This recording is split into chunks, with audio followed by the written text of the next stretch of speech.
నమస్కారం. విశాఖ భాగస్వామ్య సదస్సుపై ఈటీవీ నిర్వహిస్తున్నటువంటి ప్రత్యేక చర్చా కార్యక్రమానికి స్వాగతం.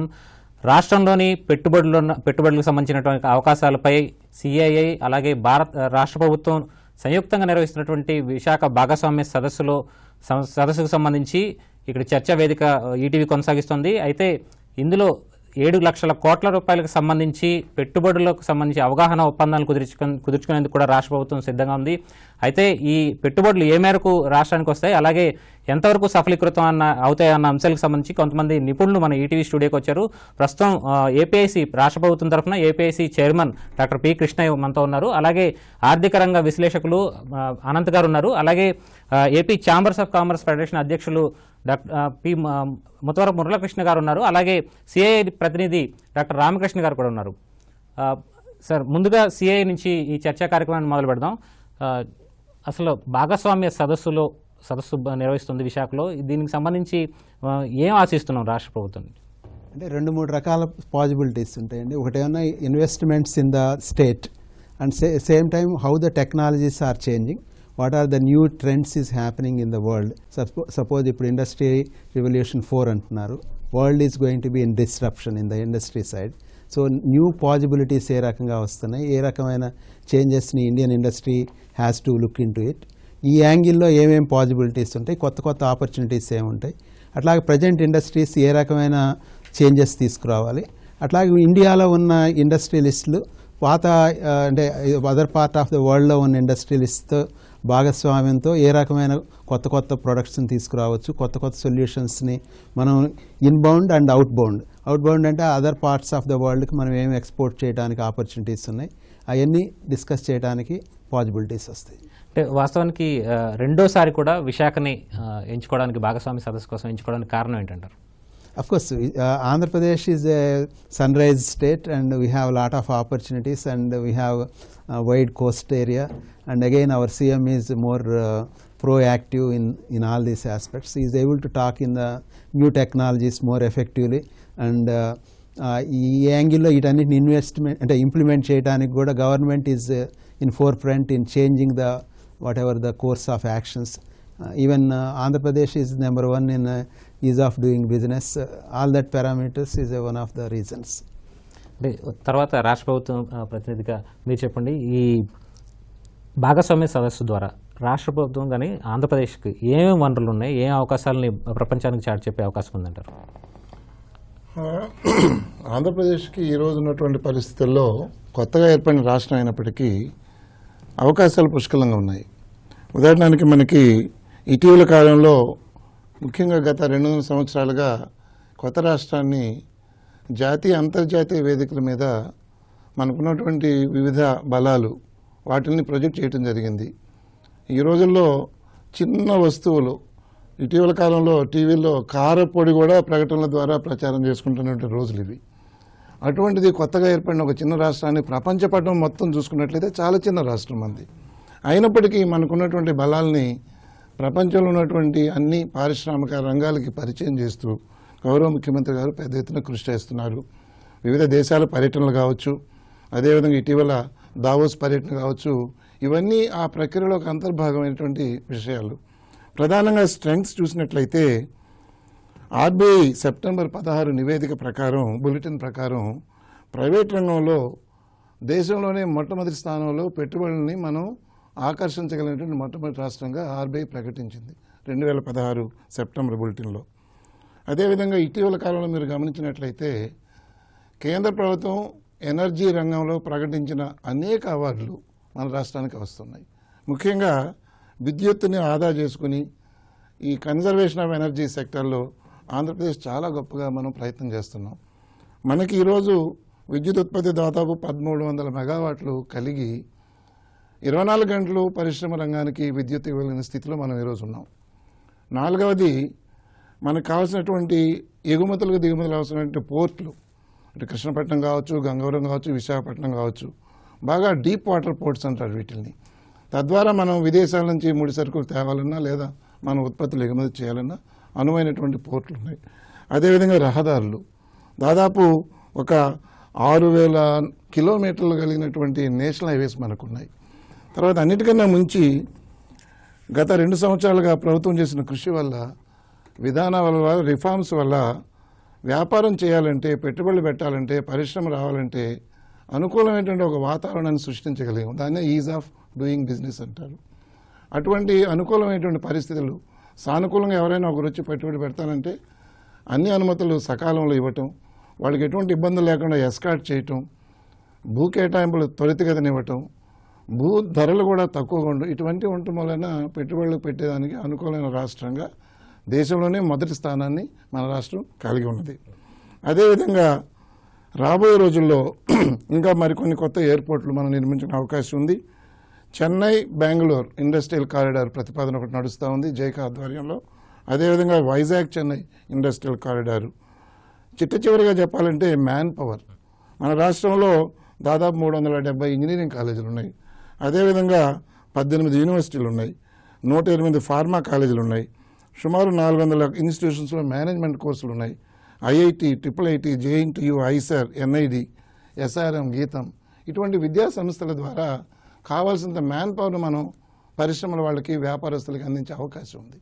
ఇవన్నీ కలిగినటువంటి అపారమైన వనరులు మన దగ్గర ఉన్నాయి. కాబట్టి ఈరోజు ఆంధ్రప్రదేశ్ వైపు దేశం అంతా చూస్తుంది, మన దేశం వైపు ప్రపంచం కూడా చూస్తూ ఉంది. మురళీకృష్ణ గారు, ప్రధానంగా ఈ మధ్య ప్రభుత్వం కానీ లేకపోతే ముఖ్యమంత్రి ప్రత్యేకించి సన్ రైజ్ ఏపీ అన్న నినాదంతో ముందుకెళ్తూ ఉన్నారు. అటు విదేశీ పర్యటనలు కూడా జరుగుతున్నాయి. ఇలా పెట్టుబడులకి ఎలాంటి అవకాశాలు మనకి రాష్ట్రంలో ఉన్నాయంటారు? డెఫినెట్గా మన గౌరవనీయ ముఖ్యమంత్రి గారు మరి కొత్త రాష్ట్రం అయినా కూడా మరి ప్రపంచవ్యాప్తంగా మన రాష్ట్రాన్ని మార్కెట్ చేయడంలో కానీ, ఒక బ్రాండ్ తీసుకురావడంలో కానీ చాలా సక్సెస్ఫుల్గా ఆయన కంప్లీట్ చేయగలిగారు. ఇంకా ఆయన టెక్నికల్ పర్సన్గా ఓవరాల్గా ప్రపంచం అంతా యాక్సెప్ట్ చేసింది. ఓకే, పార్ట్నర్ సమ్మిట్ అనేది న్యాచురల్గా ఏమవుతుందంటే ఒక ప్రతి సంవత్సరం గత 2 సంవత్సరాలుగా 4 లక్షల కోట్లు 5 లక్షల కోట్లు అట్రాక్ట్ చేయడం కోసం వరల్డ్ లీడర్స్ని కానీ లేకపోతే మన కంట్రీలో టాప్ బిజినెస్ హౌసెస్ అన్నీ కూడా మన స్టేట్ వరకు ఆకర్షింపజేయడానికి కూడా ఇటువంటి సదస్సులు డెఫినెట్గా ఉపయోగపడతాయి. ఇవన్నీ పాజిటివ్ ఆస్పెక్ట్లో డెఫినెట్గా ఇవన్నీ మంచి కార్యక్రమాలు. డెఫినెట్గా మన రెండో యాంగిల్ ఆలోచిస్తే ఏమవుతుందంటే మనం డౌన్ ద లైన్ మనకి పాలసీస్ వచ్చేసరికి ఏంటంటే అన్ని స్టేట్స్తో కంపేర్ చేసి అది ఫుడ్ పాలసీ అయినా, టూరిజం పాలసీ అయినా, టెక్స్టైల్ పాలసీ అయినా, అన్ని పాలసీలు కూడా దే క్రియేట్ బెస్ట్ పాలసీస్. కానీ ఇక్కడ ఏంటంటే చిన్న గ్యాప్ ఒకటి మెయింటైన్ అవుతుంది. పాలసీ అనౌన్స్ చేసిన దానికి down the line policy implement చేయడానికి కూడా కొంచెం గ్యాప్ కంటిన్యూగా అవుతుంది. ఫర్ ఎగ్జాంపుల్ చూస్తే ఏమవుతుందంటే ఒక సబ్సిడీస్ మనం అంటున్నాం. యాక్చువల్గా సబ్సిడీస్ నేనేది ఏంటంటే సబ్సిడీస్ ఒక కొత్త ఇండస్ట్రీ పెట్టేటప్పుడు వాళ్ళు మళ్ళీ అది ఒక సేల్స్ ట్యాక్స్ అవ్వచ్చు, ఒక వ్యాట్ అవ్వచ్చు, ఒక సర్వీస్ ట్యాక్స్, ఏ ట్యాక్స్ అయినా మళ్ళీ పే చేసి మళ్ళీ రీయింబర్స్ చేసుకోవడం అంటే ఏమవుతుందంటే ఒక్కో సబ్సిడీ మళ్ళీ తీసుకురావడం మినిమం 3-4 years మళ్ళీ బ్యాక్ వెయిట్ చేస్తాం ఒక ఇండస్ట్రీస్ట్. మనం ఒక ఇండస్ట్రీ ఎంకరేజ్ చేయాలంటే మేము సజెస్ట్ చేసేది ఏంటంటే సబ్సిడీ మీరు ఇచ్చే సబ్సిడీ అప్ఫ్రంట్ ఆ పే చేసేటప్పుడే కానీ ఒక సేల్స్ ట్యాక్స్ పే చేయాలి, ఒక వ్యాట్ పే చేయాలి, పర్టికులర్ ట్యాక్స్ పే చేయాలి. మీరు సబ్సిడీ ఇచ్చేటప్పుడు ఆ పే చేసే అమౌంట్లోనే ఎటు మీకు రెవెన్యూ వస్తుంది కాబట్టి ఆ రెవెన్యూలో కొంతపాటు సబ్సిడీకి ఇప్పుడే తగ్గించుకుని పే చేస్తే ఏమవుతుందంటే ఒక ఇండస్ట్రీ ఎక్కువ రోజులు తొందరగా బతకడానికి అవకాశం ఉంటుంది. రేపు మళ్ళీ దీనికి ప్రొసీజర్ ఫార్మ్స్ కూడా మళ్ళీ తిరిగి గవర్నమెంట్స్ అనే డిఫరెంట్ డిపార్ట్మెంట్ సబ్సిడీ మళ్ళీ వెనక రావాలంటే మనకు తెలుసు గవర్నమెంట్ ప్రకారం కొన్ని నామ్స్ ఉంటాయి. ఆ నామ్స్ వాళ్ళు ఫాలో అవ్వాలి. ఆ ఫాలో అవ్వడం కోసం ఈ ఇండస్ట్రీస్ ఏమవుతుంది ఇంత టైం స్పెండ్ చేసి మళ్ళీ సబ్సిడీ వెనక్కి తీసుకోవాలంటే కొంచెం అది టైం కన్వర్షన్ ప్రాసెస్ అవుతుంది. కాబట్టి మేము రిక్వెస్ట్ చేసేది అంటే ఏదైనా సబ్సిడీ ఏది అనౌన్స్ చేసినా సరే అప్ఫ్రంట్ ముందర వాడు పే చేసేటప్పుడే వాళ్ళు తగ్గించుకుని పే చేసే సిస్టమ్ అయితే కనుక అది ఇన్వెస్టర్ ఫ్రెండ్లీ అవుతుంది అనేది మా ఉద్దేశం. సెకండ్ ఇష్యూ, ఇప్పుడు పవర్కి వచ్చేసరికి మన స్టేట్కి వచ్చేసరికి టోటల్గా ఓవర్ సప్లై ఉన్న పవర్ మనకు తెలుసు. పవర్లో ఎనర్జీ అవార్డ్స్ అన్ని వచ్చినప్పుడు మళ్ళీ ఈ మధ్య రీసెంట్గా చూస్తే ఏమవుతుందంటే ఏపీఆర్ఎస్ వాళ్ళు మరి ఫిక్స్డ్ ఛార్జెస్ 10 ₹3.80 ఆల్మోస్ట్ ₹10 ప్రపోజ్ చేస్తున్నారు. యాక్చువల్గా అది చాలా అంటే ఓవరాల్ యూనిట్ రేట్ ఏమో కొంచెం తగ్గిస్తున్నారు రూపాయి చిల్లర. కానీ ఓవరాల్గా చూస్తే ఏముంది ఇండస్ట్రీ మీద ఆల్మోస్ట్ 10-12% బడ్డెన్ పడే అవకాశాలు కనపడుతున్నాయి. అంటే మేము రిక్వెస్ట్ చేసాను గవర్నమెంట్ని ఎటు మనం ఓవరాల్గా ఒక మంచి వాతావరణం క్రియేట్ చేసాము. మనం ఫారినర్స్ని ఇన్వెస్ట్ చేస్తున్నాం, అంటే ఇండియాలో ప్రతి ఒక్కరిని కూడా మనం ఆకర్షిస్తున్నాం. కాబట్టి ఎగ్జిస్టింగ్ ఇండస్ట్రీ అందరినీ కూడా మళ్ళీ కొంచెం హెల్తీ అట్మాస్ఫియర్ తీసుకోవాలంటే కనుక ఇటువంటివన్నీ కూడా కొంచెం పవర్ అనగా మనం అనుకున్నాం కదా మళ్ళీ ఆ లోడ్ వేయకుండా ఉన్న ఇండస్ట్రీని, ఎందుకంటే ఓవరాల్గా ఏమవుతుంది ప్రపంచవ్యాప్తంగా చూసి వాళ్ళ టెక్స్టైల్ కానీ స్టీల్ కానీ ఏ ఇండస్ట్రీ కూడా అంత గొప్పగా అది స్టేట్ గవర్నమెంట్ తప్పు కాదు. ఓవరాల్ సినారీ అట్లా ఉంది. ఓవరాల్ వరల్డ్ కాంపిటీషన్లో కొన్ని ఇండస్ట్రీస్ అంత సక్సెస్ఫుల్గా రన్ అవ్వట్లేదు. కాబట్టి ఈ టైంలోనే ప్రతి ఇండస్ట్రీకి మళ్ళీ మనం దాన్ని బూస్ట్ చేసిన అవసరం గవర్నమెంట్ మీద ఉందని నేను అనుకుంటాను.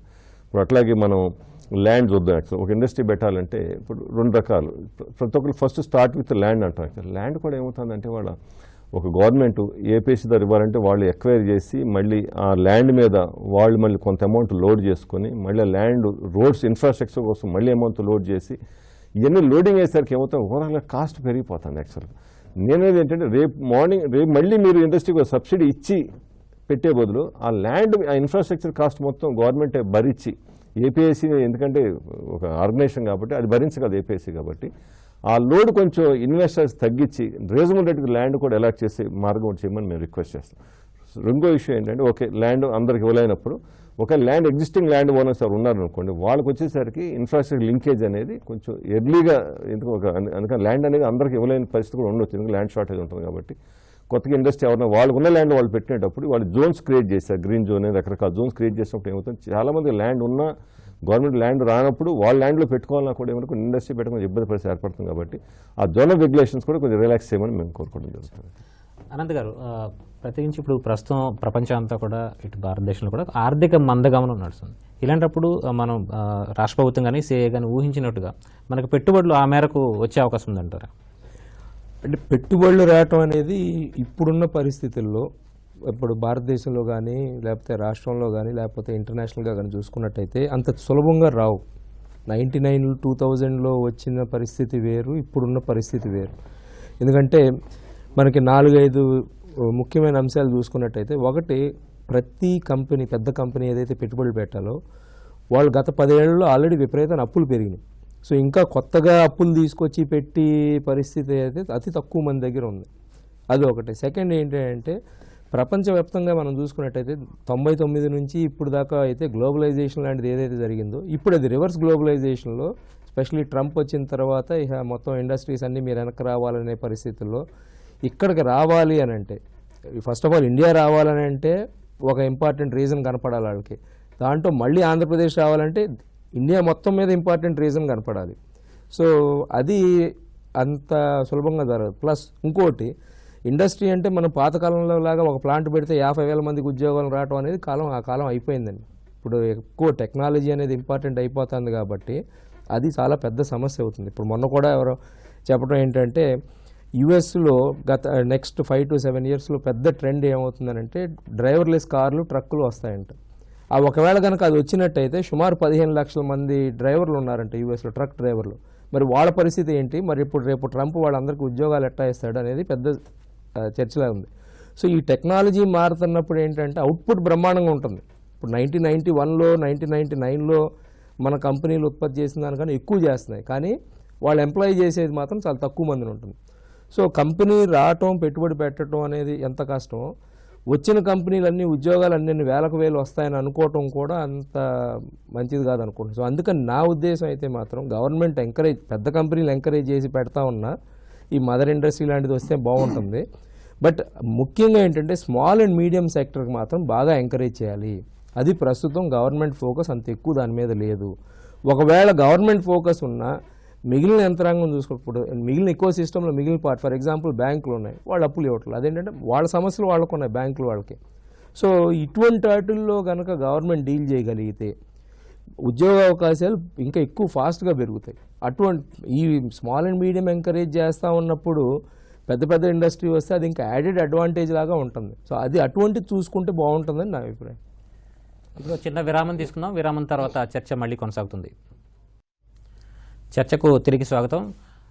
రామకృష్ణ గారు, ఈసారి భాగస్వామ్య సదస్సుకు ఎంచుకున్న థీమ్ ఏంటి, ఎంతమంది అతిథులు పాల్గొంటున్నారు? అంటే అంతకుముందు మీద చాలా ఎక్కువ మంది 41 కంట్రీస్ నుంచి వస్తారని ఎక్స్పెక్ట్ చేస్తున్నామండి. అట్లాగే లాస్ట్ ఇయర్ 41 కంట్రీస్, ఈరోజు ఇంకా కొంచెం ఎక్కువ 45 దాకా వస్తారని. అట్లాగే ఇప్పుడు అంతకుముందు లాస్ట్ ఇయర్ అయితే ఇంకా 1600 పీపుల్ ఆర్ అటెండెడ్, మేబీ ఇంకా దాటుతారని ఎక్స్పెక్ట్ చేస్తున్నాం. దానికి తోడు మేబీ ఎక్కువ కంట్రీస్ నుంచి ఎక్కువ ఆల్మోస్ట్ 7 to 8 lakh crores దాకా ఎంఓఈస్ జరుగుతాయని ఎక్స్పెక్ట్ చేస్తున్నాం. సో ఈ కాకుండా ఇందాక వారు చెప్పినట్టుగా స్మాల్ అండ్ మీడియం ఇండస్ట్రీస్ ఏ రకంగా సక్సెస్ అవుతాయి అనే దగ్గర ఇప్పుడు now there is a lot of disruption. అంటే ఎందుకు డిస్రప్షన్ అనే దానికి ఒక చిన్న ఎగ్జాంపుల్ చెప్తాను. ఇప్పుడు సెంట్రల్ గవర్నమెంట్ ఈఎస్ఎల్ ద్వారా ఎల్ఈడి బల్బ్స్ 3 years బ్యాక్ కొంది. అప్పుడు 360 రూపాయలకి కొంది. ఇప్పుడు అదే బల్బు 36 రూపాయలకు వచ్చింది. ఎందుకు వచ్చిందనే దానికి వచ్చేటప్పటికి లార్జ్ స్కేల్, అంటే large scale manufacturing only now is getting successful. అంటే ఎక్కడ స్మాల్ స్కేల్ ఇండస్ట్రీ వర్క్ చేయాలి, స్మాల్ స్కేల్ మీడియం స్కేల్ ఎట్లా వర్క్ చేయాలి, ఏ రకంగా చేంజ్ చేయాలనేది టోటల్గా డైనమిక్స్ మారిపోతున్నాయి. ఈ డైనమిక్స్లో ఇప్పుడు startups is one of the area. అంటే న్యూ సొల్యూషన్స్ ఎట్లా బిల్డప్ చేస్తాం, small and medium scale industries ఎట్లా బిగ్గర్ ఇండస్ట్రీస్కి వర్క్ చేస్తాయి, లేకపోతే రెండు కలిపి సొల్యూషన్స్ ఎట్లా బిల్డ్ చేస్తారు అనేది totally new dimension is coming in to the system. ఈ న్యూ డైమెన్షన్స్ని మనం ఏ రకంగా అడాప్ట్ చేసుకుంటాం అనేది బ్రాడర్గా చూడాల్సిన అవసరం ఉంటుంది. ఎందుకంటే business is changing now. If you see Ola, Uber అంటే ఇటువంటివన్నీ totally what is called algorithmic businesses. ఈ బిజినెస్లన్నీ చాలా న్యూ డైమెన్షన్స్ వస్తున్నప్పుడు ఏ రకమైన న్యూ బిజినెసెస్ సక్సెస్ అవుతాయి, ఎట్లా అవుతాయి అనేది చాలా బ్రాడర్ దీంట్లో న్యూ వేలో చూడాల్సిన అవసరం ఉంటుంది అనేది నా అభిప్రాయం. ఎందుకంటే ఈరోజు లాస్ట్ 2012 నుంచి ఇండస్ట్రీ 4 రెవల్యూషన్ మాట్లాడినప్పుడు టోటల్ బిజినెస్ మొత్తం డైనమిక్స్ మారిపోయినాయి.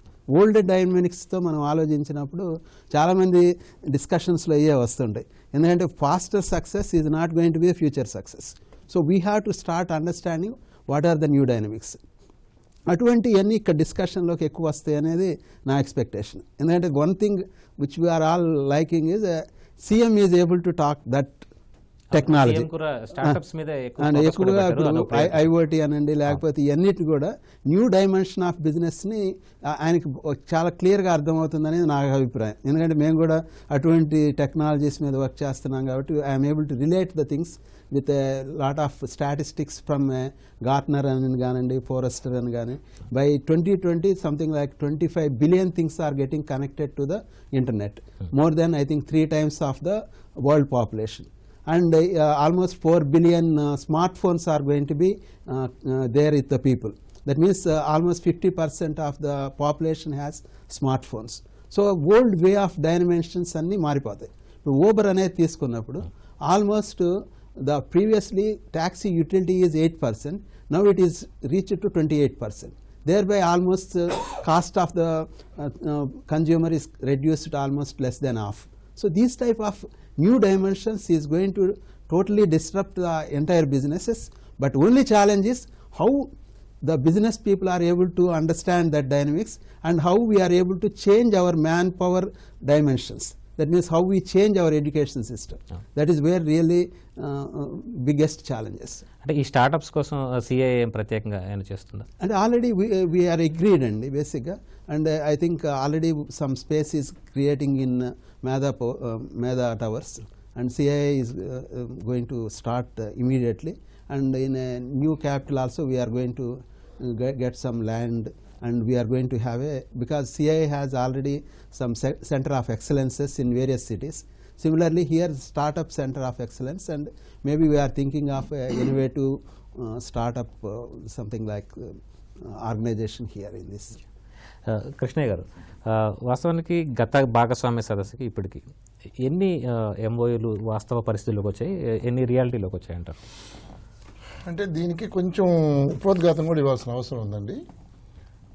ఎంఓయూ అంటే అవగాహన పత్రం ప్రధానంగా. అంటే ప్రభుత్వం పట్ల ప్రభుత్వ శాఖల మధ్య ఎవరైతే పరిశ్రమ, వ్యాపారం లేదా సేవా రంగాన్ని ఈ ప్రాంతంలో స్థాపించదలుచుకున్నారో వాళ్ళతో ఒక ప్రాథమికమైన అవగాహన, మేము ఫలానా యాక్టివిటీ చేస్తాము, ఫలానా ఏరియాలో ఇన్వెస్ట్ చేస్తాం అనేటువంటి అవగాహన వస్తుంది.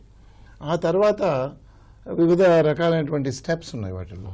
ఒకటి, వాళ్ళు ఒక డీటెయిల్డ్ అవగాహన కుదిరిన తర్వాత అధికారులతో చర్చించుకొని ఓకే ఇది సాధ్యం అవుతుంది, ఫలానా దగ్గర సాధ్యం అవుతుంది, ఫలానా దగ్గర ల్యాండ్ కావాలి, ఈ ల్యాండ్ ఇచ్చినట్లే దీనికి విద్యుత్ కావాలి, మౌలిక సదుపాయాలు కావాలి, ఇటువంటి చర్చ నెక్స్ట్కి వస్తుంది. అదేవిధంగా వాళ్ళు కూడా ఇది చూసుకున్న తర్వాత మళ్ళీ బ్యాంకుకి వెళ్ళి బ్యాంక్తో ఫైనాన్షియల్ క్లోజర్ తీసుకోవాలి. ఇట్లా డిఫరెంట్ స్టేజెస్లో అవగాహన పత్రం స్థాయి నుంచి ఆ పరిశ్రమ భూమి పూజ చేసి సివిల్ వర్క్స్ ప్రారంభం చేసి మెషిన్ తీసుకొచ్చి పెట్టి పనులు ప్రారంభించడానికి కొంత సమయం ఏ పరిశ్రమలైనా అవగాహన ఒప్పందం ఉన్నా లేకపోయినా తీసుకునే ప్రక్రియ.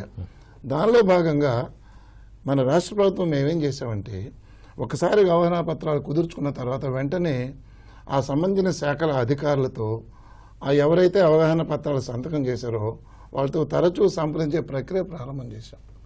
ఆ ప్రక్రియ ప్రారంభం చేసి ఏపీఐసీ వరకు అయితే భూమి కేటాయింపు విషయం, విద్యుత్ శాఖ వాళ్ళు విద్యుత్ ఇచ్చే విషయం, ఇంకేదైనా నీరు కావాల్సిన నీరు ఇచ్చే విషయం, అనుమతులు అందుకోసం చెప్పి స్పెషల్ సింగిల్ డెస్క్ పెట్టి 21 రోజుల నుంచి 15 రోజులు కుదించి ప్రత్యేక అనుమతులు ఇచ్చేటువంటి వ్యవహారం, ఇవన్నీ రిఫార్మ్స్ తీసుకువచ్చి ఒక స్ట్రీమ్ లైన్ చేయడం జరిగింది. దాని ఫలితంగా ఈరోజు 48% ఏవైతే అవగాహన పత్రాలు మనం కుదుర్చుకున్నాం ఆ రోజు, అవి ప్రారంభ దశకు వచ్చాయి. ఈరోజు వాటిలో కొన్ని సివిల్ వర్క్ స్టేజ్లో ఉన్నాయి, కొన్ని మెషిన్ ఎస్టాబ్లిష్ చేస్తే ఉన్నాయి, కొన్ని పనిచేయడం కూడా ప్రారంభించాయి. విలువ చూసినట్లయితే సుమారు 42% ఏవైతే మొత్తానికి ఆ రోజు అవగాహన కుదిరిందో వాటిలో 42% ఈరోజు గ్రౌండ్ టచ్ అవుతా ఉన్నాయి. ఇది నా అంచనా ప్రకారం లేదా పెద్దల అంచనా ప్రకారం కూడా చాలా గొప్ప అచీవ్మెంట్ అని నేను అనుకుంటున్నాను. ఎందుకంటే ఇటువంటి సదస్సులు జరిగిన ఇతర రాష్ట్రాల్లో కానీ ఇతర ప్రాంతాల్లో కానీ మన రాష్ట్రాల్లో ఇదివరకు జరిగిన సదస్సులు కానీ చూసుకున్నట్లయితే దాంతో పోల్చుకున్నట్లయితే ఇది దాదాపు 200% అధికంగా ఈరోజు ఈ అవగాహన పత్రాలని అమలు జరిపే స్థాయికి తీసుకురాగలిగాం. అంటే వాస్తవానికి ఇక్కడ పరిశ్రమ నుంచి కూడా కొంత ఇబ్బందులు సమస్యలు ఎదురవుతున్నటువంటి పరిస్థితి. ఇందాక విద్యుత్ ఛార్జీల విషయం కానీ, ల్యాండ్ అక్విజిషన్ కానీ, ల్యాండ్ లీజింగ్ పాలసీ కానీ, ఇట్లాంటి సమస్యలు బేసిక్ సమస్యలు కూడా ఉన్నాయి. వాటిని ఎలా పరిష్కరిస్తున్నారు? ఉదాహరణకి నేను కొన్ని ఒక సెక్టర్ వైజ్ కూడా మా దగ్గర సమాచారం ఉంది. ఉదాహరణకి ఫుడ్ ప్రాసెసింగ్ సెక్టర్ తీసుకున్నట్లయితే దాంట్లో 66 అవగాహన పత్రాలు ఆ రోజు అవగాహన కుదిరింది 4,000 కోట్ల పెట్టుబడి కోసం. దాదాపు వాటిల్లో 11 కమిన్స్ అయినాయి, సివిల్ వర్క్స్, మెషిన్లు 6 ఎరెక్ట్ అయిపోయినాయి, ట్రయల్ ప్రొడక్షన్ 3 ఉన్నాయి, మొత్తం 26 గ్రౌండ్ అయినాయి.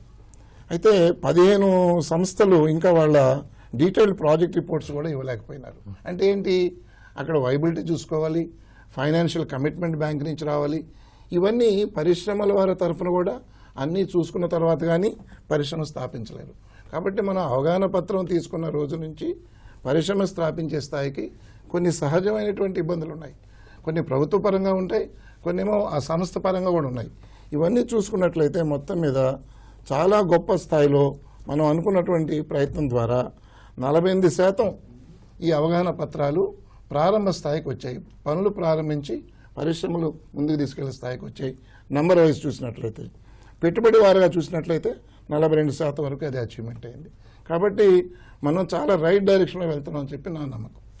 అంటే మురళీకృష్ణ గారు, వాస్తవానికి ఈ అవగాహన ఒప్పందాలు చేసుకున్నటువంటి పరిశ్రమలన్నీ కూడా గ్రౌండ్ రియాలిటీలోకి రావడానికి చాలా ఇబ్బందులు ఎదుర్కొంటున్నాయి. అలాగే వాటిని పెట్టుబడులు పెట్టడానికి ముందుకు రాని పరిస్థితి కేవలం అవగాహన ఒప్పందంతోనే పరిమితం అవుతున్నాయని చెప్పి ఆరోపణలు ఉన్నాయి. దీనిపైన మీరేమంటారు? వాస్తవానికి ప్రభుత్వం నుంచి మీకు ఎలాంటి సహకారం అవసరం అవుతుందంటారు? కృష్ణయ్య గారు చెప్పిన దాంట్లో ఓకే, నేను ఏకీభవిస్తున్నాను. డెఫినెట్గా ఓవరాల్గా అట్మాస్ఫియర్ అనేది చాలా ఫ్రెండ్లీ అట్మాస్ఫియర్ క్రియేట్ చేశారు సీఎం గారు కానీ టోటల్గా. కానీ ఏంటంటే డౌన్ ద లైన్ ఇందాక కూడా మళ్ళీ ఒకసారి రిపీట్ చేస్తాను. సపోజ్ అవగాహన ఒప్పందాల ప్రకారం ఒక టూరిజం పాలసీ ఎగ్జాంపుల్ తీసుకున్నారు. ఒక టూరిజం పాలసీ అన్నాం. టూరిజం పాలసీ ప్రకారం ఏం చెప్పామంటే ల్యాండ్ కన్వర్షన్ నాలా ఎగ్జాంపుల్ అని చెప్పి మన పాలసీలో అనౌన్స్ చేశాం. యాక్చువల్గా సరే ఆ రోజు పార్ట్నర్ సమ్మిట్లో ఆ బేస్ మీద కొంతమంది ఎంఓయూలు జరిగినాయి. అప్పుడు ఏమవుతుందంటే when they went for applying for plans for connected department, they were not aware of the GOs issued by the government. అంటే డౌన్ ద లైన్, అంటే గవర్నమెంట్ మంచికి చాలా పాలసీ చేసినా కూడా ఆ down the line lowest level కూడా ఆ policies ఏమి అనౌన్స్ చేసింది, ఆ పాలసీ ఉన్న సబ్సిడీస్ ఏంటి లేకపోతే ఎగ్జంప్షన్స్ ఏంటి అనేది డౌన్ లైన్ తెలియపోవటం ఏమవుతుందంటే ఇన్వెస్టర్స్కి ఈ ప్రాసెస్ డిలే అవుతుంది. ఈ గ్యాప్ కన్నా తగ్గిస్తే ఏమవుతుందంటే ఆయన అనుకున్న పర్సెంటేజ్ ఇంకా ఎక్కువ పెట్టడానికి అవకాశాలు ఛాన్సెస్ ఎక్కువ ఉంటాయి. ఫర్ ఎగ్జాంపుల్ నాలానే చెప్పాం. అట్లా మనం ఏమనుకున్నాం, వ్యాట్ టూరిజం ఎంకరేజ్ చేద్దాం, వ్యాట్ 14.5 నుంచి 5% చేద్దాం అనుకున్నాం. ఇప్పుడు దాదాపు 1.5 years బ్యాక్ మనం పాలసీ అనౌన్స్ చేసినప్పుడు ఏమవుతుంది, ఇప్పటికి కూడా ఏమైంది, మన సెన్సార్ డిపార్ట్మెంట్ వెళ్ళి వ్యాట్ 5% అన్నారు, గవర్నమెంట్ వాళ్ళు అన్నారు అంటే మాకు తెలియదు కాబట్టి యూ పే 14.5 అంటే when they ask me to pay 14.5 our people have to collect 14.5 and they have to deposit. మేమనేది ఏంటంటే అది ఇమీడియట్గా ఇప్పుడు పబ్లిక్ వచ్చేసరికి ఏమవుతుందంటే when they announce a policy, when they announce some subsidy, immediate they see the newspapers. Okay ఏంటి government వాళ్ళు they already reduce the price కదా, వై యూ ఆర్ కలెక్టింగ్ అంట. జనరల్గా మరి ఇండస్ట్రీ పరంగా వచ్చేసరికి ఏమవుతుందంటే when they approach the connected department they are not aware of the concession, then naturally we have to collect more and you have to pay more. ఆ gap తగ్గించకపోతే ఏమవుతుందంటే తగ్గిస్తే ఇంకా బెటర్గా రావడానికి అవకాశం. ఇలా గ్యాప్స్ ఉన్నాయి ప్రతి చోట. ఇప్పుడు నాలా ఒకటి నేను చెప్తున్నాను యాక్చువల్ నాలా ఇప్పుడు కూడా నాలా అనేది పాలసీలో వచ్చినా కూడా కనుక ఇంటర్నల్ డిపార్ట్మెంట్ ఇష్యూస్ కొన్ని ఉన్నాయి యాక్చువల్గా. ఓకే వాళ్ళు నాలా ఫుడ్ ఇండస్ట్రీ పెట్టాలి ఎగ్జాంపుల్ అన్నాం, వీళ్ళు ఏమన్నా అప్రోచ్ ద పర్మనెంట్ డిపార్ట్మెంట్ లేదండి you pay to the revenue department. Revenue వాళ్ళు ఏమన్నారు we have our own budget అండి, what we can do actually you pay నాలా to us go and gets reimbursement from some other department. ఒక చిన్న విరామం తీసుకున్నాం. విరామం తర్వాత మళ్ళీ చర్చ కొనసాగుతుంది. భాగస్వామ్య సదస్సుపై చర్చకు పునఃస్వాగతం. కృష్ణ గారు, పరిశ్రమ నుంచి కూడా ఇలా అభ్యంతరాలు వ్యక్తం అవుతున్నాయి. వాస్తవానికి వ్యత్యాసం ఉంది ప్రభుత్వం రూపొందించినటువంటి విధానాల్లో అని చెప్పి అంటున్నారు.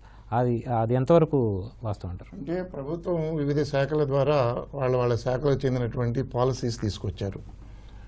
ఆ పాలసీస్కి ఉదాహరణకి మిత్రులు చెప్పినట్టుగా నాలా తగ్గింపు విషయంలో ఆ నాలా తగ్గింపు అనేది రెవెన్యూ శాఖ ద్వారా అమలు జరగాల్సిన విషయం.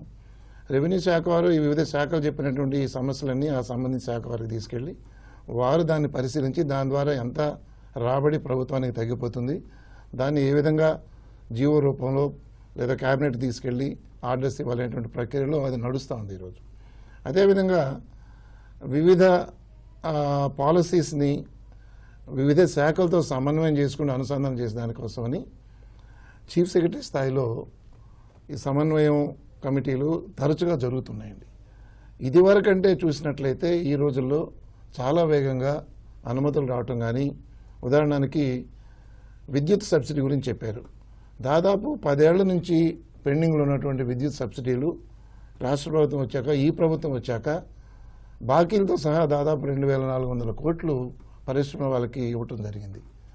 ఆ దరిమిలా వచ్చినటువంటి బకాయిలు కూడా ప్రతి 3 నెలలకు ఒకసారి ఇచ్చే ప్రయత్నం జరుగుతూ ఉంది. ఇప్పుడు మనకి కొన్ని ఆర్థికపరమైన లోట్లు ఉన్నాయి కాబట్టి ఇవన్నీ సర్దుబాటు చేసుకుంటూ ఒకవైపు పరిశ్రమ వాళ్ళని ప్రోత్సహిస్తూనే రెండో వైపున నిధులు సమకూర్చుకుంటూ ఒక సజావుగా జరిగేటువంటి ప్రక్రియలో రాష్ట్ర ప్రభుత్వం సఫలీకృతమని నేను అనుకుంటున్నాను. ఇదివరకు ఉన్నటువంటి ఫిర్యాదులు కావచ్చు లేదా ఇబ్బందులు కావచ్చు చాలా వేగంగా పరిష్కరిస్తూ వెళ్తున్నారు. ఉదాహరణకి భూ కేటాయింపు విషయం ముఖ్యమంత్రి గారు నేరుగా కలెక్టర్తో ఒక్కోసారి మాట్లాడుతున్నారు, చీఫ్ సెక్రటరీ గారు ఒక్కోసారి కలెక్టర్తో మాట్లాడుతున్నారు. టెలికాన్ఫరెన్స్ల ద్వారాను వీడియో కాన్ఫరెన్స్ల ద్వారాను ఎక్కడైతే ఈ సమన్వయం కావాలో వాటన్నిటిని చేసే ప్రక్రియ నడుస్తూ ఉంది. అయినప్పటికీ ఇంకా వేగవంతం చేయాల్సిన అవసరం కూడా ఉంది. ఎందుకంటే పరిశ్రమ వాళ్ళకి ఒక నమ్మకం కలిగించాలి. మేము చెప్పిన టైంలో ఈ పని పూర్తి చేసిన నమ్మకం కలిగించినప్పుడు చెప్పిన మాట ప్రకారం మనం కూడా నిలబడి ఆ పనులు పూర్తి చేస్తే వాళ్ళు కూడా ఇంకా వేగంగా వచ్చి ఆ నమ్మకంతో పరిశ్రమలు బాగా వచ్చే అవకాశం ఉంది. అనంత్ గారు, ఏ సమాజం అభివృద్ధికైనా సరే చిన్న మధ్య తరహా పరిశ్రమలు చాలా కీలకం ఉంటారు. ఈ పరిశ్రమలకు సంబంధించి రుణాలు ఇవ్వడంలో కానీ బ్యాంకులు ఎలాంటి కార్యక్రమాన్ని అవలంబించాయి? ప్రస్తుతానికి వాళ్ళు రుణాలు దక్కట్లేదని చెప్పి వారి ఫిర్యాదు ఎక్కువగా ఉంది. దీన్ని మీరు ఎలా విశ్లేషిస్తారు? అది రెండు వైపులో ఉంటుందండి. ఇది ఎట్లా అంటే ఇప్పుడు ప్రతి చిన్న మధ్య తరహా పరిశ్రమ రుణం తీసుకోగలిగే కెపాసిటీ తీసుకోవాలని అందరికీ కోరుకున్న వాళ్ళు కోలాటరల్ దగ్గర నుంచి బ్యాంకింగ్ రూల్స్ పరంగా కొన్ని మీట్ అవ్వాల్సిన కండిషన్స్ ఉంటాయి. ఇప్పుడు చిన్న చిన్న సంస్థలు ఉంటాయి, వాటికి ఏంటంటే వాటి దగ్గర కోలాటరల్ ఉండకపోవచ్చు, లేకపోతే డెఫిషియన్సీ ఉండకపోవచ్చు. సో అటువంటిప్పుడు నేను అనుకోవడం ఏంటంటే వాళ్ళు సమస్య అయితే ఉంది అక్కడ. బ్యాంకులు కూడా ఏంటంటే అంత తొందరగా ఇవ్వవు. ఎందుకంటే వాళ్ళ లెక్క ఏంటంటే ఈ 100 మందికి ఇవ్వటం కన్నా ఇద్దరికి ఇవ్వటం బెటర్ కదా, ఇల్లు వసూలు చేసుకోవడం సులభం అనే లెక్కలో కూడా బ్యాంకులు ఉంటారు. ప్లస్ ఏంటంటే ఎక్కువ ఇప్పుడు ఇందాక సార్ చెప్పినట్టు కనుక అన్ని సమస్యలు వస్తున్నప్పుడు ఏంటంటే వాళ్ళకి డబ్బులు ఇండస్ట్రీకి వెళ్ళాల్సిన అలా క్రెడిట్ గ్రోత్ అయితే కనపడుతుంది కాబట్టి అసలు ఇవ్వక్కర్లేదు. సో అటువంటిప్పుడు ఏంటంటే గవర్నమెంట్ ఈ చిన్న చిన్న సంస్థలన్నింటినీ కూడా ఒక గ్రూప్ లాగా ఫామ్ చేసి, అంటే ఇప్పుడు ఎట్లాగైతే ఎస్హెచ్జీలు అనేది ఫామ్ చేశారో అటువంటిది ఫామ్ చేసి సిమిలర్ టైప్ ఆఫ్ గ్రూప్ వీళ్ళని పెద్ద పెద్ద కంపెనీస్కి లింకప్ చేసి, అంటే ఎవరికైతే వీళ్ళు సప్లై చేస్తారో వాళ్ళకి లింకప్ చేసి ఆ క్రెడిట్ అరేంజ్మెంట్ లాంటివి చేయగలిగితే బాగుంటుంది. ఇప్పుడు ఒక 10 కనుక చిన్న సంస్థలు ఒక పెద్ద ఇండస్ట్రీకి సప్లై చేస్తున్నట్టయితే ఇదంతా కూడా ఒక గ్రూప్ కింద పెట్టి ఈ 10టిని ప్లస్ వాళ్ళు ఇచ్చే ఆ రిసీవబుల్స్ని బ్యాంకు కనుక ఏమైనా చేయగలిగితే, కాకపోతే ఏంటంటే ఇట్లా చేయాలంటే మాత్రం అది కొంచెం కష్టంతో కూడుకున్న పని. ఎందుకంటే ఏదో ఒక సంస్థ వీళ్ళందరినీ ఒక చోటకి తీసుకొచ్చి మళ్ళీ బ్యాంకింగ్ సిస్టమ్తో పనిచేసి అంటే ఎన్ని శాఖలు పనిచేయటం అనేది కొంచెం ఇబ్బందికరంగా ఉంటుంది. కాబట్టి అటువంటి ఏమైనా యాక్టివిటీస్ చేపడితే కనుక చాలా బాగుంటుంది. అంటే వాస్తవానికి ఇలాంటి భాగస్వామ్య సదస్సుల ద్వారా మనం పెద్ద స్థాయిలో భారీ మొత్తంలో పెట్టుబడులు ఆశిస్తూ ఉంటాం. కానీ ఈ చిన్న చిన్న మధ్య తరహా పరిశ్రమలకు సంబంధించి ఈ పెట్టుబడులు ఎందుకు ఎక్కువగా రావు అని అంటారు? ఒకటండి, చిన్న వీళ్ళు ఏంటంటే భాగస్వామ్య సంస్థకి వెళ్ళగలరా లేదా అనేది కూడా ఒక ఇష్యూ ఉంటుంది. వెళ్ళి వైజాగ్లో ఉండి మళ్ళీ వీళ్ళకి అంత ఖర్చు పెట్టగలిగే, ఇప్పుడు ఒక 2 లక్షలు ఖర్చు అయిందనుకోండి, ఆ స్మాల్ ఇండస్ట్రీగా 2 లక్షలు వాళ్ళ బిజినెస్లో పెట్టుకుందామని అనే ఆలోచనలోనే ఉన్నారు. వెళ్తే లాభం వస్తుంది అనేది తర్వాత విషయం. సరే ఫస్ట్ ఇది చూసుకుందాంలే, ప్రయారిటీస్లో ఏంటంటే మనకు ఒక ప్రాబ్లం ఉంది భారతదేశంలో, స్పెషల్లీ ఆంధ్రప్రదేశ్లో. ఏంటంటే మనం నాలెడ్జ్ ఎక్విజిషన్కి ఎక్కడా కూడా ఖర్చు పెట్టడానికి ఇష్టపడం, అన్నీ ఫ్రీగా రావాలనే లెక్కలో ఉంటాం మనం. సో అది ఒక ప్రధానమైన సమస్య కూడా ఉంటుంది ఇప్పుడు. ఎందుకంటే టెక్నాలజీ అప్గ్రేడేషన్ ఫండ్ అనేది ఎప్పుడో పెట్టారు, బట్ ఎంతమంది వాడుతున్నారు అనేది. సో ఇటువంటి సమస్యలు ఏంటంటే రెండు వైపులా ఉంటాయి. ఇప్పుడు చిన్న సంస్థలు కూడా ఏంటంటే కొంచెం వాళ్ళ అప్రోచ్ మారాలి. అన్నీ గవర్నమెంట్ చేయాలనుకుంటే అన్నీ గవర్నమెంట్ చేయలేని పరిస్థితి. ఎందుకంటే మనకున్న ప్రాబ్లమ్స్ మనకుంటాయి, గవర్నమెంట్కి ఉన్న ప్రాబ్లమ్స్ గవర్నమెంట్కి ఉంటాయి. సో అక్కడ ఎట్టా వస్తుందనంటే వాళ్ళు ఖర్చు పెట్టడానికి, దేనికి ఇన్వెస్ట్ చేసుకోవడానికి అనేది ఇప్పుడు ప్రతి దేశంలో, ఇప్పుడు బాగా అభివృద్ధి చెందిన ప్రతి దేశంలో కూడా చిన్న సంస్థ అయినా సరే వాళ్ళు R&Dకి ఎంతో కొంత ఖర్చు పెడతారు. అది ఎటువంటిదన్నా అవునండి, నాలెడ్జ్ ఎక్విజిషన్ ప్రాసెస్లో వాళ్ళకి రకరకాల ప్రాసెస్ ఉంటుంది. అది మనకు లేదు. అది చిన్న సంస్థలు అనేది వాళ్ళు అది కొంచెం ఇన్కల్కేట్ చేసుకుంటే అది ఇంకా గవర్నమెంట్ కొంచెం ఎంకరేజ్ చేస్తే బాగుంటుంది అనమాట. ఈ విషయంలో చిన్న పరిశ్రమల గురించి సెటిల్మెంట్ చేయాలంటే ఒక రాష్ట్రంలో మనం ఒక మంచి ప్రయోగం కూడా చేసామండి. సిఐ వారి సహాయంతో ఈ రాష్ట్రంలో 3 ప్రదేశాల్లో, తిరుపతి, విజయవాడ, విశాఖపట్నం ప్రాంతాల్లో ఈ చిన్న పరిశ్రమదారులు ఎవరైతే ఉన్నారో వాళ్ళకున్నటువంటి సమస్యల్ని అర్థం చేసుకుని అక్కడక్కడ పరిష్కారం చేసేదానికి జిల్లా యంత్రాంగాన్ని, వివిధ పరిశ్రమలు స్థాపించే దాంట్లో కలిసినటువంటి సంస్థలందరినీ పిలిపించి 3 సమావేశాలు ఏర్పాటు చేసామండి. చీఫ్ సెక్రటరీ గారే స్వయంగా కూర్చున్నారు. వాళ్ళకి సహాయం చేసేదానికి నాప్కాన్స్ అనేటువంటి ఒక సంస్థ, నబార్డ్ యొక్క కన్సల్టెన్సీ ఆర్గనైజేషన్ కూడా వినియోగించి వాళ్ళ ద్వారా హ్యాండ్ హోల్డింగ్ ఇస్తున్నాం. వాళ్ళకి గైడెన్స్ ఇచ్చేదానికి, ఎక్కడైనా చిన్న చిన్న ఇబ్బందులు ఉంటే వాళ్ళకి సహాయం చేసేదానికి. కాబట్టి చిన్న పరిశ్రమల ఏర్పాటు కూడా రాష్ట్ర ప్రభుత్వం ప్రత్యేక శ్రద్ధ చూపిస్తూ ఉంది ఈరోజు. దీనితో పాటు దాదాపు అన్ని నియోజకవర్గాల్లో ఒక చిన్న పారిశ్రామిక వాడ ఏర్పాటు చేయాలని ఒక నిర్ణయం తీసుకోవడం జరిగింది. ఇప్పటికే సుమారు ఒక 50 ప్రాంతాల్లో అనువైన భూమిని గుర్తించి, ప్రభుత్వ భూమిని గుర్తించి చిన్న చిన్న పారిశ్రామిక వాడలు స్థానికంగా ఏర్పాటు చేయడం ప్రయత్నం కూడా జరుగుతూ ఉంది. అంటే వాస్తవానికి మనకి పొటెన్షియల్ కూడా ఉంది కదా, నార్త్ కోస్టల్ ఒకటి, సర్కార్ జిల్లాలో, రాయలసీమలో. కాబట్టి పెద్ద పరిశ్రమలను ఆహ్వానిస్తూ చిన్న పరిశ్రమలు, అదేవిధంగా చిరు పరిశ్రమల వారిని కూడా ప్రోత్సహించడానికి ప్యారలల్గా ప్రయత్నం జరుగుతూ ఉంది ఈరోజు. రామకృష్ణ గారు, ఈ సిఐ తరఫున చిన్న పరిశ్రమలకు కానీ మధ్యతర పరిశ్రమలకు ప్రోత్సహించడానికి ఇట్లాంటి సదస్సులు కానీ లేకపోతే ప్రోత్సాహ కార్యక్రమాలు ఏం చేపట్టారు? అంటే మాకు చాలా నెట్వర్క్ ఉందండి. ఆల్ ఓవర్ కంట్రీలో, అంటే మామూలుగా నేషనల్ లెవెల్లో కొన్ని జరుగుతుంటాయి, రీజనల్ లెవెల్లో జరుగుతుంటాయి, స్టేట్ లెవెల్లో జరుగుతుంటాయి. ఆల్మోస్ట్ మేము కనుక రోజు అటెండ్ అవ్వాలంటే ప్రతిరోజు ఒక 2-3 మీటింగ్స్ కానీ 2-3 వర్క్షాప్స్ కానీ నేషనల్ లెవెల్లో జరుగుతూ ఉంటాయి. ప్రతి ఏరియాలో కూడా అంటే సెక్టర్ వైజ్డ్గా ఏమేం చేంజ్ చేయాలి, లేకపోతే అగైన్ మళ్ళీ ఇష్యూ వైజ్గా, అంటే ఇష్యూ వైజ్గా అంటే హెచ్ఆర్ సైడ్ ఏం చేయాలి, ఫైనాన్స్ సైడ్ ఏం చేయాలి, లేకపోతే నాలెడ్జ్ ఎక్విజిషన్ ఏం చేయాలి, అన్ని రకాల. ఈవెన్ సింపుల్ ఎగ్జాంపుల్ ఏంటంటే even second level generation entrepreneur ఏ రకంగా నర్చర్ చేయాలి, అట్లా రకరకాల యాంగిల్స్లో వీ హ్యావ్ లాట్ ఆఫ్ కంటిన్యూస్గా లెర్నింగ్ కానీ ఇటువంటివన్నీ మేము నాలెడ్జ్ని మెంబర్స్కి కానీ లేకపోతే నాన్ మెంబర్స్కి కూడా డిస్ట్రిబ్యూషన్ అనేది జరుగుతూ ఉంటుంది. దీని మీద రకరకాల ఈవెన్ ఇంటర్నల్ రీసెర్చ్ కూడా జరుగుతుంది. అంటే రీసెంట్గా నేను I'm chairman for skill development for southern region. అంటే ఫ్యూ డేస్ బ్యాక్ ఒక చెన్నై నుంచి మా సెక్రటరీ ఒక ఆమె చెప్తుంది, there is 50 lakhs people are waiting for jobs in Chennai alone. They are asking us ఎక్కడ జాబ్స్ ఉన్నాయి, ఏ రకమైన జాబ్స్ ఉన్నాయి, ఏ రకమైన స్కిల్స్ ఇస్తే జాబ్స్ వస్తాయి. అంటే now what is happening is skills ఒక సైడ్ ఏమవుతుందంటే రిక్వైర్మెంట్ మారిపోయింది. ఇండస్ట్రీలో ఏ రకమైన స్కిల్స్ కావాలనేది మా ఇండస్ట్రీలో కూడా కొంతమందికి అర్థం కావట్లేదు. ఎందుకంటే న్యూ రోల్స్ వస్తున్నాయి. అంటే బికాస్ ఆ ఓల్డెన్ డేస్ ఉన్న రోల్స్ ఇప్పుడు పనికిరావు బేసిక్గా. ఇప్పుడు సపోజ్ మొన్న నేను మా అకౌంటెంట్ వాళ్ళకి చెప్తున్నాను, ఓల్డెన్ డేస్ అకౌంటెన్సీ అనేటప్పటికి డే బుక్, లెడ్జరు, లేకపోతే balance sheet, pay and L account, ఇటువంటి ఇవన్నీ ఇప్పుడు నాకు ఈఆర్పి కానీ ఇవన్నీ టోటల్గా ఆటోమేటిక్గా చేస్తుంది. Now what is the role of a finance person? He has to work as a something like a chief finance officer. He should think of how the business is going to grow. అటువంటి new method of thinking కనుక అతను అలవరుచుకోకపోతే అతనికి అక్కడ role లేదు. IT వాళ్ళు అవన్నీ చేసేస్తున్నారు. అంటే ఏ డిపార్ట్మెంట్కి ఆ అట్లా మల్టిపుల్గా రూల్స్ మారిపోతున్నాయి బికాస్ ఆఫ్ ద టెక్నాలజీ. ఈ చేంజెస్ని మేము అర్థం చేసుకుంటున్నాం. But same time we want to train the people and we want to change the skills. అంటే ఈసారి భాగస్వామ్య సదస్సులో దాదాపుగా 7 లక్షల కోట్లు మేర పెట్టుబడులకు సంబంధించి అవగాహన ఒప్పందం చేసుకోవాలని చెప్పి నిర్ణయించుకున్నారు కదా. ఏ రంగాల్లో ఈ పెట్టుబడులు వచ్చే అవకాశం ఉందంటారు? అంటే మనకి చాలా అడ్వాంటేజెస్ ఉన్నాయండి. అంటే గవర్నమెంట్ మాట్లాడేట్టు ఒకటి మనకి సీ పోర్ట్, అంటే రకరకాల సీ ఏరియాస్ ఉన్నాయి. అలాగే ఫుడ్ ప్రాసెసింగ్ సైడ్ ఉన్నాయి. ఈవెన్ కొత్త టెక్నాలజీస్ లైక్ ఇండస్ట్రీ 4లో ఇండస్ట్రీని ఎట్లా ట్రై చేయొచ్చు. ఎందుకంటే government is ready to experiment lot of things. అంటే బెటర్ గవర్నెన్స్ గురించి మాట్లాడుతుంది ఐటీ సైడ్ నుంచి. అంటే అగైన్ మొన్న మేము ఐటీ సైడ్ నుంచి తీసుకున్నప్పుడు ఆల్రెడీ ఫిన్టెక్ వ్యాలీ అని సిఏ వైజాగ్ని ఇచ్చేస్తున్నాం.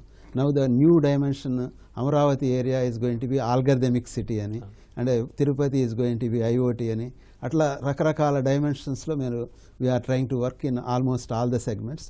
But one advantage for AP still I believe is one is sea coast, because now it is not going to be manufactured only for India, because lot of automated factories వస్తున్నప్పుడు ఆ factories మన India వరకు ఒకటంటే చాలదు. Maybe they have to sell it to Bangladesh or Burma or Sri Lanka or lot of adjacent countries also. So they may be ready to put the factories in this area so that it is going to be more towards the inbound and outbound also.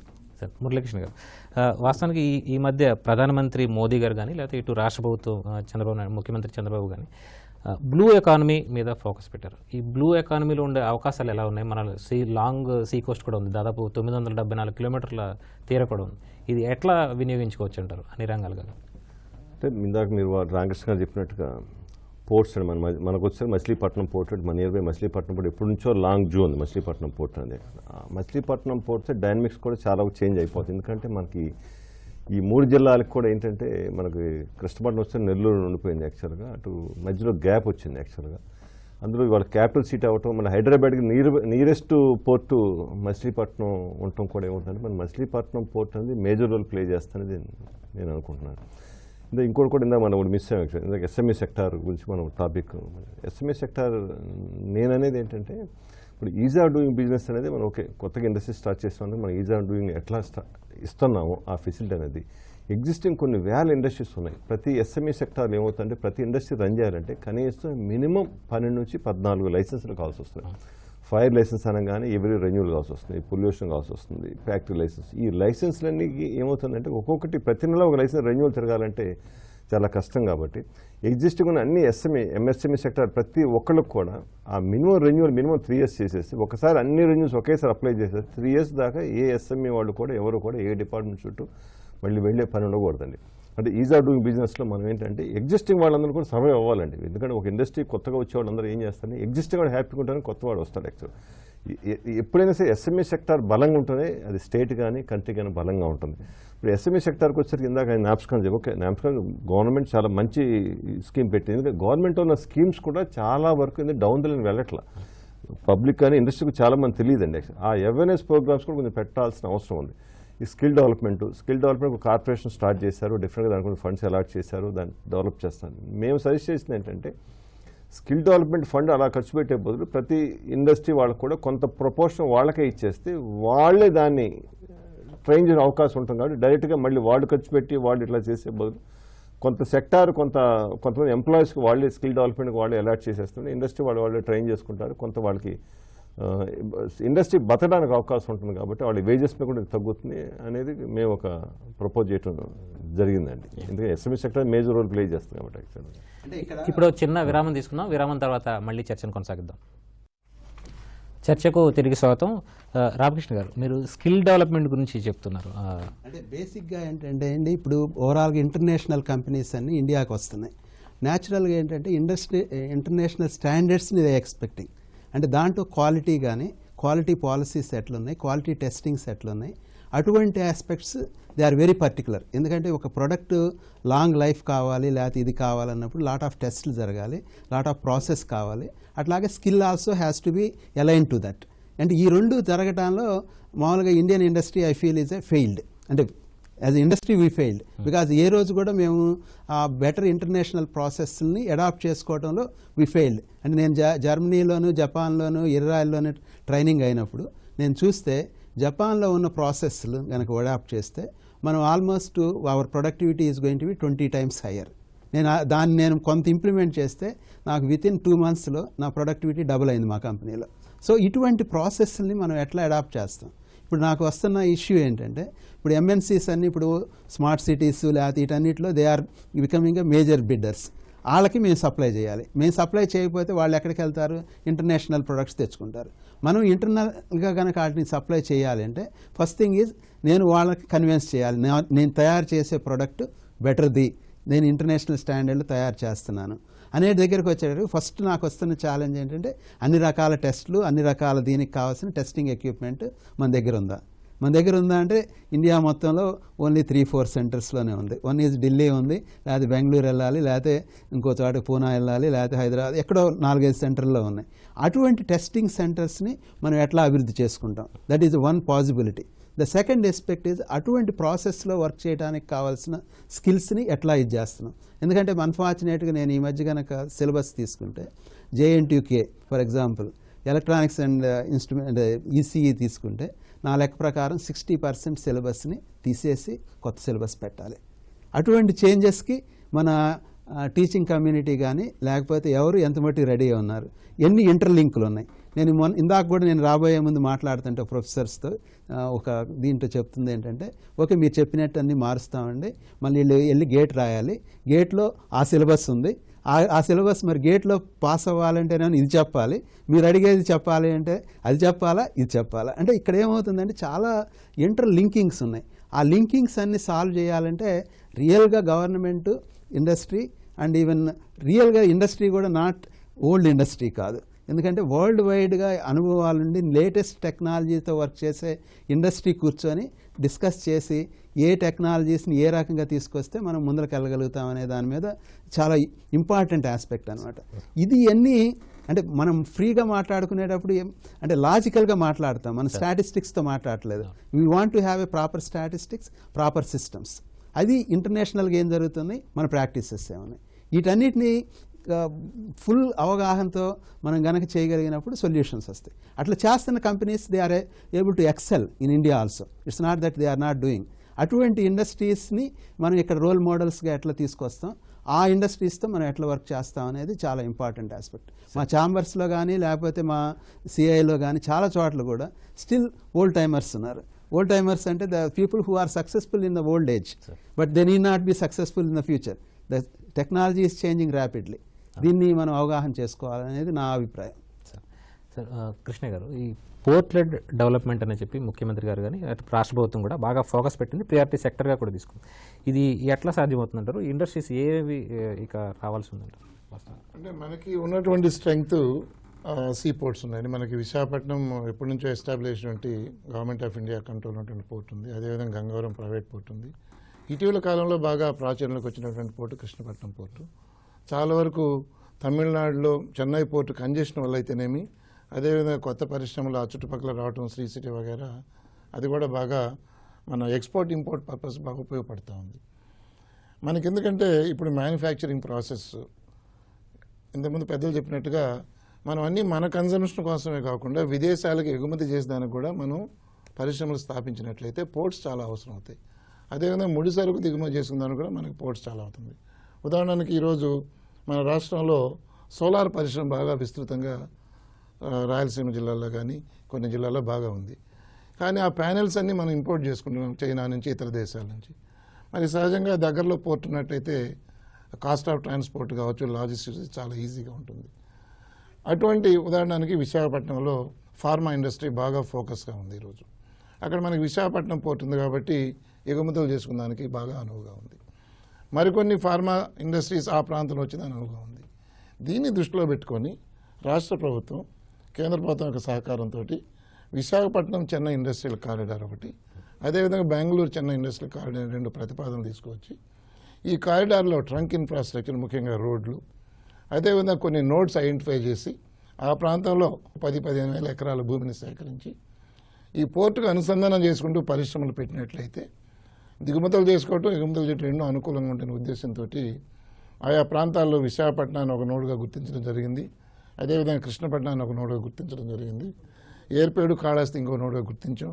అదేవిధంగా కాకినాడలో కూడా కొంత భూమి ఉంది కాబట్టి అక్కడ ఈ విధంగా ఆ నోట్స్లో ఇన్ఫ్రాస్ట్రక్చర్ క్రియేట్ చేయటం వలన ఆ పరిశ్రమని అక్కడ ఒకే ప్రాంతంలో కేంద్రీకృతం అయితే చాలా అవకాశాలు, చాలా కన్వీనియన్సెస్ వస్తాయి. ఒకరికొకరు టెక్నాలజీ ట్రాన్స్ఫర్ చేసుకునే దానికి కానీ, ట్రైనింగ్ కానీ, కామన్ ఇన్ఫ్రాస్ట్రక్చర్ క్రియేట్ చేసేదానికి ఈ నోట్స్ ఉపయోగపడుతున్న ఉద్దేశంతో ఇటు Vizag Chennai industrial corridor, Chennai Bengaluru industrial కారిడార్ని మనం అనుసంధానం చేసుకొని ఇన్ఫ్రాస్ట్రక్చర్ డెవలప్ చేస్తున్నాం. అంటే వాస్తవానికి ఈ పరిశ్రమలు, ఈ ఇండస్ట్రియల్ నోట్స్లో కానీ లేకపోతే సెజ్లో కానీ ఈ పరిశ్రమలు రావడానికి భూమి అవసరం. ఈ ఒప్పందాల్లో కూడా బాగా పెద్ద ఎత్తున పరిశ్రమలు రావడానికి అవసరం ఉంది. కానీ మనకి ఎంత భూమి ఏపీఐసి సిద్ధంగా ఉంచింది ఆ పరిశ్రమలు రావడానికి?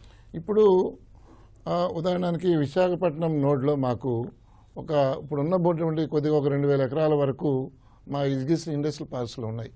అవి SEZ కింద, నాన్ SEZ కింద. SEZలో ఈ మధ్య కాలంలో కొంత డిమాండ్ తగ్గిన దాని మీదట దాన్ని డీనోటిఫై చేసి general industries out side SEZ కూడా వచ్చేదానికోసం ఆల్రెడీ కేంద్ర ప్రభుత్వానికి ప్రతిపాదన పంపించాం. అక్కడ భూమి అందుబాటులో వస్తుంది. ఇంకొక 6,000 ఎకరాలు నక్కపల్లి, అచ్యుతాపురంలో చాలా అడ్వాన్స్ స్టేజెస్లో ల్యాండ్ ఎక్విజిషన్ నడుస్తూ ఉంది. అదేవిధంగా కృష్ణపట్నం పోర్టు ప్రాంతంలో దాదాపు మా దగ్గర ఒక 5,000 ఎకరాలు మా చేతిలో ఉంది. అదేవిధంగా ప్రైవేటు పరిశ్రమల పోర్ట్ అథారిటీ ద్వారా కూడా పోర్టు వారి దగ్గర కూడా ఇంకో 5,000 ఎకరాలు ఉంది. అట్లాగా ఎక్కడైతే కాకినాడ ప్రాంతంలో ఒక 2,000 ఎకరాలు మా స్వాధీనంలో ఉంది, పరిశ్రమలకు ఇచ్చేదానికి సిద్ధంగా ఉన్నాం. దివీస్ ల్యాబొరేటరీస్ కావచ్చు, GMR వాటికి కావచ్చు ఇచ్చున్నాం. అదేవిధంగా అక్కడ ప్రైవేటు GMR సెజ్ కింద కూడా ఒక 10,000 ఎకరాలు ఉంది. సరే, ఇప్పుడు మచిలీపట్నం పోర్టు దగ్గర కూడా ఇండస్ట్రియల్ కార్డు నోటిఫై చేస్తున్నాం. ఈ భూ సమీకరణ విధానంలో అక్కడ కూడా ల్యాండ్ ఎక్విజిషన్ జరుగుతుంది. ఇంకా ఇతర జిల్లాలు, ముఖ్యంగా చిత్తూరు, రాయలసీమ, నెల్లూరులో భూమి సరిపడా మన దగ్గర ఉంది. ఈరోజు కావాలంటే దాదాపు ఒక 60,000 ఎకరాలు ఏపీఐసి ద్వారా అన్డెవలప్డ్ ల్యాండ్ కింద ఇచ్చేదానికి కానీ, డెవలప్డ్ లేఅవుట్స్లో కానీ మా దగ్గర సిద్ధంగా ఉంది. కాబట్టి పరిశ్రమలు పెట్టాలని వచ్చినప్పుడు భూమి లేకపోవడం వల్ల మాత్రం పరిశ్రమ ఎక్కడ ఆగిపోకుండా మేము చూసుకుంటున్నాం. అనంత్ గారు, రాష్ట్రంలో పెద్ద ఎత్తున పెట్టుబడులు రావాలంటే ఎలాంటి ఆర్థికంగా సానుకూల పరిస్థితులు ఉండాలంటారు? ఆర్థికంగా అంటే ఇప్పుడు గవర్నమెంట్ వైపు సపోర్ట్ ఉండాలండి, ఇన్ఫ్రాస్ట్రక్చర్ డెవలప్మెంట్ ఉండాలి, దాంట్లో అయితే సమస్య లేదు. అతి ముఖ్యంగా ఏంటంటే ఇప్పుడు కొత్తగా ఎవరైనా ఇన్వెస్ట్మెంట్ చేయాలన్నప్పుడు వాళ్ళకి కొన్ని ప్రొసీజర్స్, ఇండస్ట్రీ ప్రొసీజర్స్ కానీ లేకపోతే లీగల్ ప్రొసీజర్స్ కానీ కొంచెం సింప్లిఫై అయ్యేటట్టు మాత్రం ఉండాలి. అది జనరల్గానే మనకి ఇండియాలో కొంచెం తక్కువ ఉంటుంది. మన ఏపీలో ఏంటంటే ఇంకా కొన్ని చోట్ల సిస్టమ్ సరిగ్గా సెట్ అవ్వలేదు కాబట్టి ఆ ప్రాబ్లం ఉంది. అది ఒకటి చాలా ఇంపార్టెంట్ అవుతుంది. తర్వాత ఎడ్యుకేషన్ సిస్టంలో మాత్రం పెద్ద పెద్ద మార్పులు తీసుకురాకపోతే ఎంత ఎఫర్ట్ పెట్టినా ఉపయోగం లేదు. ఇప్పుడు మనకి కాలేజెస్ ఉన్నాయి, కాకపోతే ఏంటంటే ఆ కాలేజెస్ క్వాలిటీ ఏంటి? ఇప్పుడు NACలో ఏ గ్రేడ్ అని అంటున్నారు. ఏ గ్రేడ్ అనేది రిలేటివ్గా చూసుకున్నారు. అంటే దీనికన్నా ఇంకా గౌరవమైనవి ఉన్నాయి కాబట్టి వీళ్ళకి ఏ వచ్చింది, అంతేగాని వీళ్ళు గొప్పని కాదు అక్కడ ఇచ్చింది. అది ఆ రిలేటివ్ కంపారిజన్లో వెళ్ళిపోతున్నారు. సో ఆ ఇన్వెస్ట్మెంట్ మాత్రం కంపల్సరీ చేసుకోవాలి. ప్లస్ ఏంటంటే వర్క్ ఫోర్స్ ప్రొడక్టివిటీ ఇందాక సార్ చెప్పినట్టు మాత్రం అది చాలా అవసరం. అది మనకి జనరల్గా ఆంధ్ర తెలంగాణలో తక్కువ ఉంటుంది. అది మాత్రం ఇంప్రూవ్ చేసుకునే పరిస్థితి చూడాల్సిన అవసరం ఉంది. ఇన్వెస్ట్మెంట్స్లో కూడా ఏంటంటే గవర్నమెంట్ బెనిఫిట్ ఇచ్చినప్పుడు ఆ బెనిఫిట్ లిమిటెడ్ టైం, ఇప్పుడైతే గవర్నమెంట్ అటాగేస్తుంది ల్యాండ్, లేకపోతే అందరూ ఏం చేస్తారంటే మాకు ల్యాండ్ కావాలి. ఇప్పుడు సాఫ్ట్వేర్ కంపెనీకి 1000 ఎకరాల ల్యాండ్ అనేది అనవసరం, వాళ్ళకి 100 ఎకరాలు కూడా అవసరం కాబట్టి 100 ఎకరాలు తీసుకుంటారు. ఆ పాత బాంబే టెక్స్టైల్ మిల్ మోడల్ తీసుకున్నారు. 150 సంవత్సరాల క్రితం 100 సంవత్సరాల క్రితం ల్యాండ్ కొనుక్కున్నారు.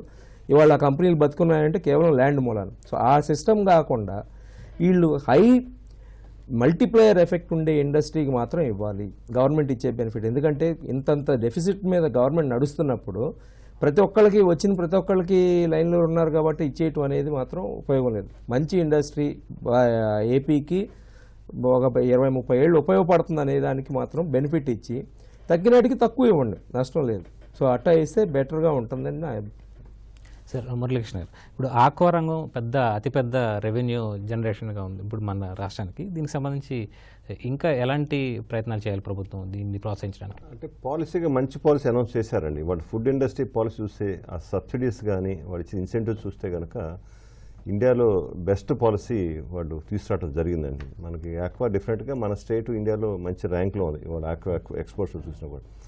దాని గురించి మేము కూడా ఛాంబర్ తరఫున ఏం చేస్తామంటే ఈ పాలసీ ఇంకా చాలామంది డౌన్లో తెలియట్లా, ఇంత బెనిఫిట్స్ ఉన్నాయని కూడా చాలామంది ఇన్వెస్టర్స్ తెలియకపోవడం అనేది మేము కూడా కంటిన్యూగా ఈ అవేర్నెస్ ప్రోగ్రామ్స్ పెడుతున్నాం. కొత్త ఇండస్ట్రీస్ రండి, ఇట్లా ఈ సబ్సిడీస్ ఉన్నాయి. ఎందుకంటే కొన్ని చోట్ల 50%, కొన్ని 35%, 40% అంత సబ్సిడీ గవర్నమెంట్ ఇస్తున్నా కూడా కొత్త ఇండస్ట్రీస్ తెలియకపోవడం వల్ల ఏమవుతుంది, మేము అవేర్నెస్ ప్రోగ్రామ్స్ ప్రతి ఊళ్ళో మేము తిరుపతిలో పెట్టాము, విజయవాడ, రాజమండ్రి, అన్ని చోట్ల కూడా మేము ఛాంబర్ తరఫున కొత్త ఇండస్ట్రీస్ తీసుకొచ్చి అవేర్నెస్ ప్రోగ్రామ్ ఆ ప్రోగ్రామ్ పెట్టిన తర్వాత రెస్పాన్స్ చాలా పాజిటివ్గా ఉంది. ఓకే, ఇంత సబ్సిడీ గవర్నమెంట్ ఇస్తాను కాబట్టి డెఫినెట్గా మేము దీనిలోకి వస్తున్నాం అని చెప్పి చాలా ఎంటర్ప్రైన్స్ ముందుకు వస్తున్నారు. డెఫినెట్గా ఈ ఎఫెక్ట్ ఏంటంటే నెక్స్ట్ ఇయర్ బాగా కనపడుతుంది. Next in the sense April నుంచి నెక్స్ట్ ఫైనాన్షియల్ ఇయర్లో ఇంపాక్ట్ బాగా ఉంటుందని నేను అనుకుంటున్నాను. డెఫినెట్గా గ్రోత్ అనేది.